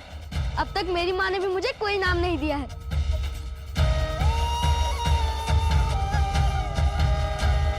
अच्छा, आपका नाम नहीं है तो अपने माता पिता का ही नाम बता दीजिए। मेरे कोई माता पिता नहीं है बालक। जो आदि अनंत हैं, स्वयं अजन्मे हैं किंतु जगत जिनसे है, जो सृष्टि के कण कण में वास करते हैं, भला उनके माता पिता कैसे हो सकते हैं? ओह, तो आपके माता पिता भी नहीं हैं। समझा, दुखद है। अच्छा, कोई निवास तो होगा आपका? कहाँ रहते हैं आप? सर्वत्र वास करता हूँ, सर्वत्र वास करता हूँ, सर्वत्र वास करता हूँ, सर्वत्र वास करता हूँ। धरती, यहाँ तक कि शमशान, सब मेरे ही घर हैं। ऐसा कोई एक घर नहीं जो मुझे बांध सके।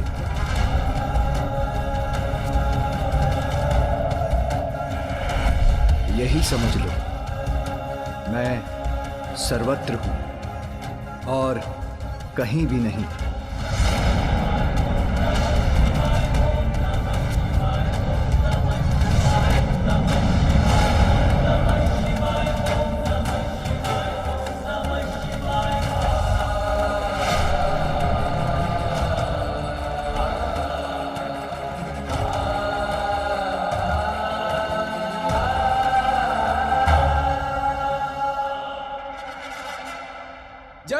शिव शंकर, जय शिव शंकर। बालक समझकर मुझे अपनी गोल गोल बातों में भ्रमित करने का प्रयास कर रहे हैं। सीधे सीधे कहिए ना कि आपका कोई घर नहीं, अर्थात भिक्षुक भी नहीं। आप तो कोई भैरूपिया ही लगते हैं। बस बहुत हुआ बालक। जो संसार को सब कुछ देते हैं, उन्हीं को कभी तुम भिक्षुक, कभी बहरूपिया बुला रहे हो। ये देते हैं संसार को। बालक अवश्य हूँ, किंतु मूर्ख नहीं कि जो आपने कहा वो मैं मान लूं। वस्त्र के स्थान पर पशु चर्म से अपना तन ढकते हैं। रहने के लिए कोई घर नहीं। नाम पूछो तो कहते हैं सभी नाम मेरे हैं। अब ऐसी बात करने वाले को भैरूपिया नहीं तो और क्या कहूँ, और क्या कहूँ, और क्या कहूँ।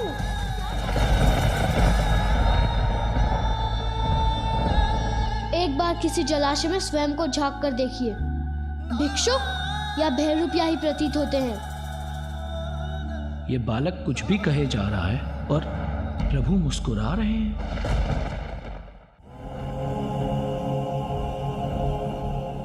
इतनी घनी जटाएं हैं आपकी, कभी केश नहीं सवारे क्या? बालक, प्रभु की जटाओं का अर्थ भी जानते हो? मेरे प्रभु। सखी, कुछ तो कहिए, किसके विचारों में डूबी हैं आप? मैं उनके विचारों में मग्न हूँ जिनका शीश घनी जटाओं से सुशोभित है।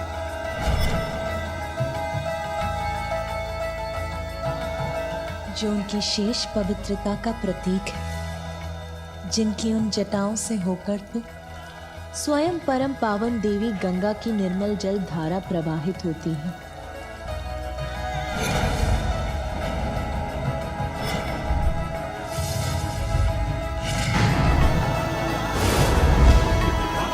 आपका तो सभी कुछ विचित्र है। और ये मस्तक पर तीसरा नेत्र क्यों है? देखने के लिए दो नेत्र कम पड़ गए थे क्या? प्रभु का तीसरा नेत्र खुल गया ना, तो बालक। जिनका तीसरा नेत्र प्रतीक है इसका कि जो दो नेत्रों से देखा जाता है वो सदा सत्य नहीं होता।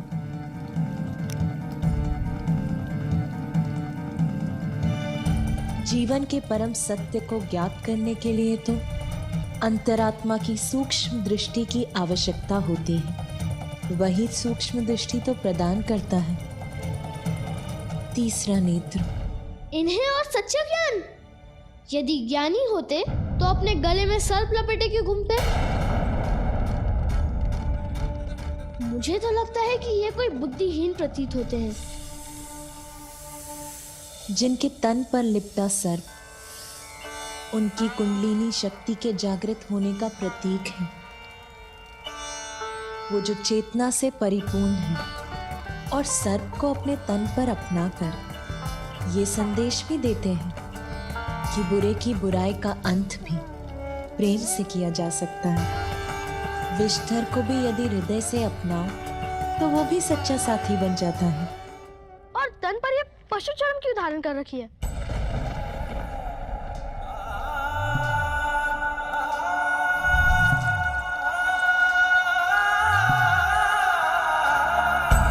मृत पशु के चर्म को अपने देह पर धारण कर वस्त्र बनाने वाले वो ये संदेश देते हैं कि व्यर्थ में प्रकृति नष्ट ना हो, प्रकृति का सम्मान हो, उससे जुड़ाव रहे। मृत शत्रु के चर्म को धारण करना तो उसका भी सम्मान है। प्रत्येक जीव को संभाव से देखते हैं।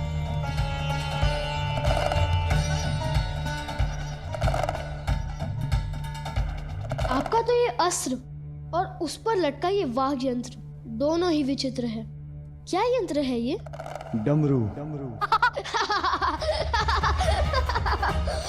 डमरू। आपके तो इस यंत्र का नाम भी विचित्र है, डमरू।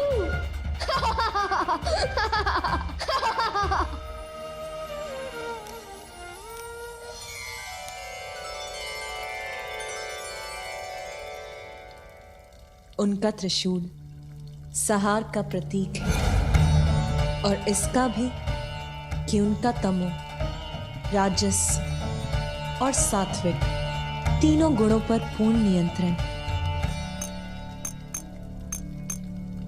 उनके डमरू का आकार तो अनंत का ही स्वरूप है, जिनके नाद से ब्रह्मांड का, ब्रह्म अक्षर का, स्वर का व्यंजन और समस्त संसार का जन्म हुआ है।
तन से क्या झड़ रहा है जिसका स्पर्श मुझे भा रहा है?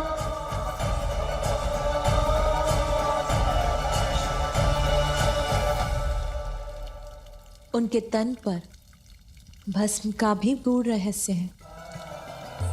भस्म तो वो है जो अनश्वर है, वो विभूति है जो हमें बोध कराती है कि जो जन्मा है उसे एक दिन भस्म भी होना है, और भस्म होने के साथ नश्वरता का भी अंत होता है।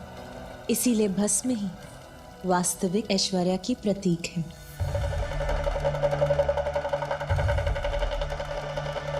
भस्म लगाकर घूमना तो आलसियों का कार्य है। कहीं तन पर लग गई होगी, फिर स्नान नहीं किया होगा, है ना? बालक, कैसे समझाऊं मैं तुम्हें? ये मेरे प्रभु के तन की पवित्र अनश्वर भस्म है।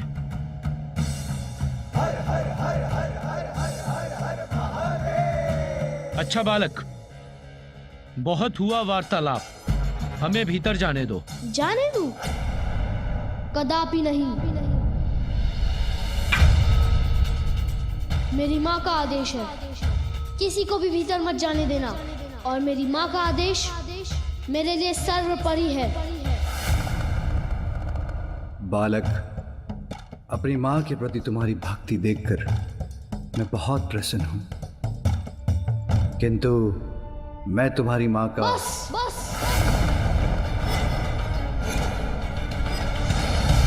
बस भिक्षुक, बस। अब मैं आपके मुख से एक भी शब्द नहीं सुनना चाहता। मैंने जो कह दिया सो कह दिया। किसी को भी भीतर जाने की अनुमति नहीं है। बालक, तुम हमें नहीं जाने दोगे तो हम बलपूर्वक जाएंगे।